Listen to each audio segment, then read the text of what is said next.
Hello, everyone. My name is Stanley St. Bros, and today we're going to be talking about the book of Ruth within the Bible. Now, before I go into summary analysis of this work, please remember to leave a like, subscribe, and/or comment so that the channel can continue to grow.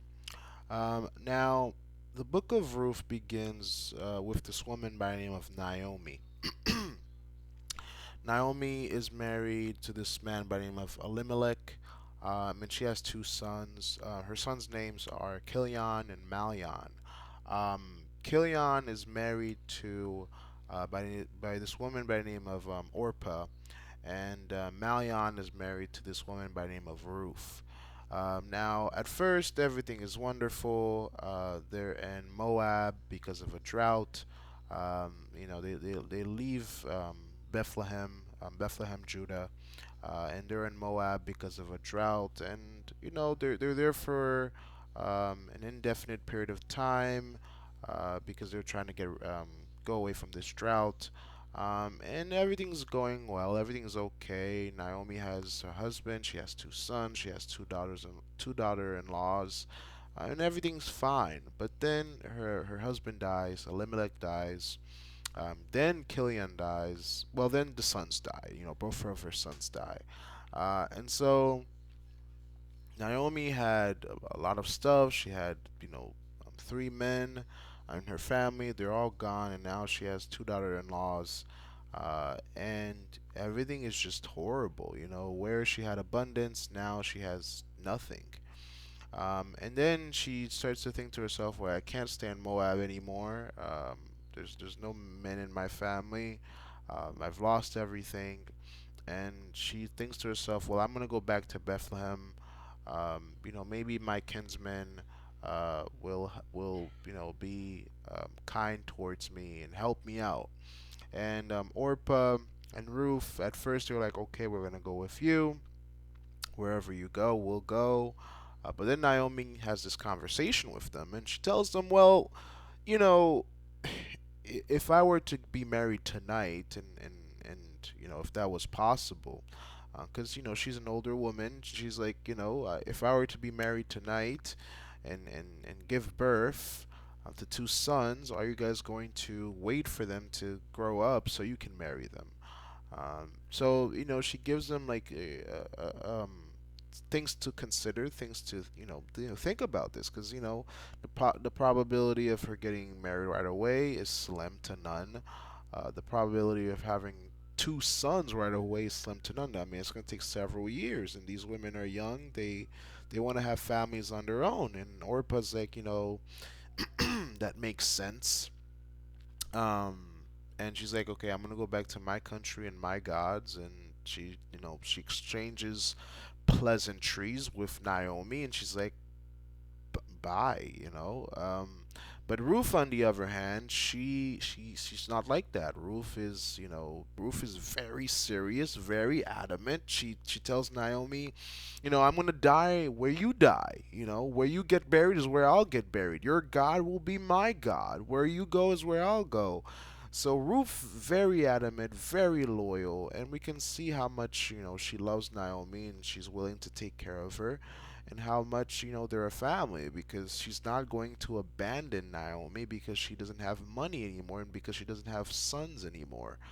So Ruth decides to do something that's very noble. Even she refuses to listen to reasoning, because if we're just focusing on reasoning here, Orpah makes the sensible or the reasonable decision to abandon Naomi, because Naomi pretty much tells her, "I can't promise you a future, I can't promise you anything."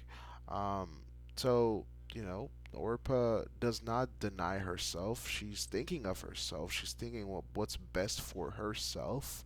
And that's why she leaves Naomi and says goodbye. But Ruth denies herself. Um, Ruth, puts Naomi first, and sticking together first. And she's like, "I'm going back to Bethlehem with you."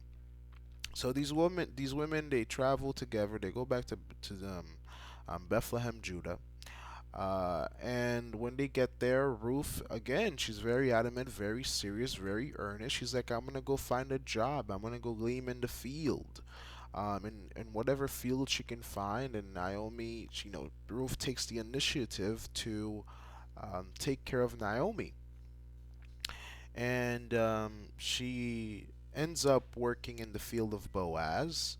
And Boaz notices her, and Boaz is like, who is this woman gleaming in my field? And what that pretty much is, to gleam, is pretty much you're on your hands and knees, or you're crouching down all day, and whatever that's left behind after people go out to reap, um, reap in the fields, whatever um, you are producing on the farm. When the men go out and collect that, there's like women servants behind them. So Ruth is behind that whole group. She's the last person in the group. She's in the back end. Whatever they don't pick um, on the farm or in the fields. She's literally looking for scraps, looking for whatever that the men and the women, the servants, whatever they leave behind. She's picking that off. She's picking that up from the ground, and that's what she's gonna survive on. That's what she's going to, her and Naomi are going to survive on. And when Boaz sees this, Boaz, speaks to her, and he protects her. He sets up. He tells his men, don't touch her, don't lay a hand on her, and he even tells his workers, make sure to take some stuff from what you've gathered and throw it on the ground, so that when Ruth comes around, she'll find something to pick up, to glean, to take to Naomi, and to feed themselves. And so Boaz is very kind, very nice, and he notices the sacrifice of Ruth for Naomi, and the loyalty, and how she has a great character. Because again, most people would have abandoned Naomi, but Ruth doesn't do that, and that's very noble. Ruth keeps working in the field of Boaz, and later, Naomi, we learned that Boaz is a kinsman redeemer, and what the kinsman redeemer is a person who will pretty much buy the land or the property of whatever man passed away, and they'll keep the family name going. Um, but you have to. There's a purchase. There's a whole system of things that you have to do. One of these cultural things that you had to do is that um, there are there's like a hierarchy, or there's a kinsman redeemer kind of line, you can say. And because Boaz says that there's another kinsman redeemer that's before me, and Boaz pretty much tells Ruth, when Ruth asks her to redeem Naomi, Boaz tells her that there's another kinsman redeemer that's ahead of me, and we have to ask him before we do anything else. And the way that Ruth comes to, goes to Boaz to ask for him to redeem Naomi, is one night Naomi tells Ruth, you need to, bathe, shower, get dressed, put on some good perfume, um, and go to the threshing floor and sleep at Boaz's feet. And when he wakes up, ask him to um, redeem, uh, you know, Naomi and their family.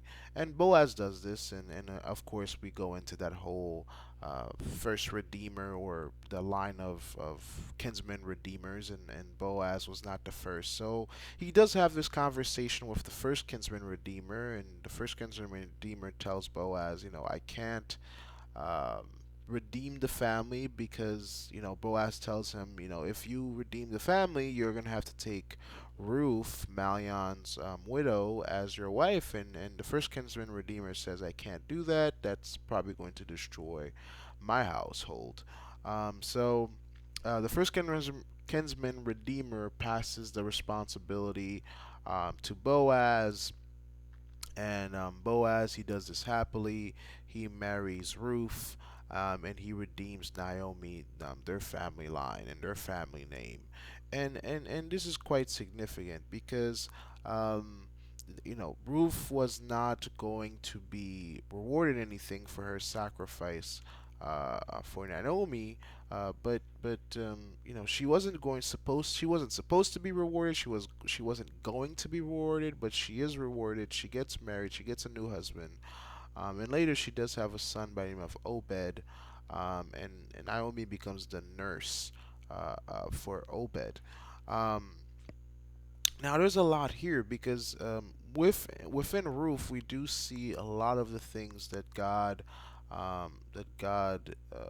looks for within humans, and things that God lifts people for. One thing that God asks from humans is for humans to be humble, and we see that Ruth is a very humble person. She's loyal. Her character, she's a woman of high character. A woman, she's loyal. She has a high character. She's compassionate, and later on, Jesus Christ will say that the greatest commandment is to love God and to love your neighbor. And Ruth demonstrates this because she denies herself. And she's not thinking about herself here. She's thinking about Naomi because she wasn't promised riches or a husband or a life. But she takes it upon herself before Boaz, before anything, to stay with Naomi, to stay loyal, to take care of Naomi, and to help Naomi out um, wherever she goes. I mean, she takes this so seriously. She tells Naomi, "Where you get buried, I'll get buried. Your God will be my God." So she wasn't playing around. And several points throughout the story of Ruth, we see how Boaz lifts her up and tells her, the thing that you've done for Naomi is amazing. It's great. And everybody in Bethlehem knows about the story, and they see that you are a woman of high character. You're a woman of of that people are saying wow. Because I mean, Ruth comes into Bethlehem, and she does, and Boaz says, you came to this country, or you come with Naomi, and um, you're in Bethlehem, and you're not going after the young men. You're not going after rich men. You're not, chasing after anybody. You're seriously focused on helping Naomi, and whatever she asks you, you do. And Boaz is like, he's taken away with this because she sees that this woman is very valuable and she's very loyal. Um, and for that, we see God bless Ruth and Naomi. And later we learn that Ruth is the great grandmother of David, and we know that from the line of David comes Jesus Christ. So you kind of see how the Bible has this connection of many different people, and every story is very significant.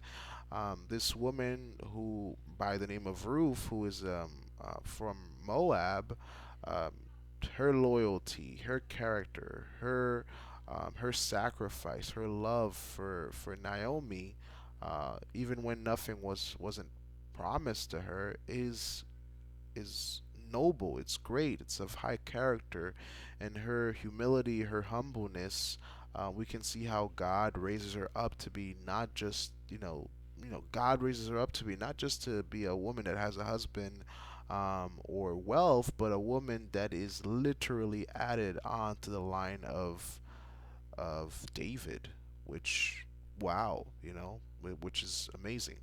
Um, so I think in the book of Ruth, there's a lot of things you can find, but one thing I think that's very obvious is you can see the traits or the character traits that God looks for within women, and it's that ability to be loyal, that ability to work hard, that ability to be diligent. Because Ruth is diligent, she's hardworking, she's loving, she's kind, she's not afraid to get to work, she's not afraid to um, you know, you know, gleam in the fields. That's one of the lowest jobs you can do. But Ruth is not afraid to do it. She goes and she does it wholeheartedly. Um, and the number one thing I would say is she denies herself. She's not thinking about her future and her well-being like Orpah. She really puts Naomi first and tries to do right by Naomi, and by doing that, she humbles herself. She denies herself, and you can see how God lifts her up and adds her onto the line of David, to the line of Jesus Christ, well, which is amazing. Yeah. So that's the book. That's my summary analysis of it. Please remember to leave a like, subscribe, and or comment, and I'll see you guys in the next video.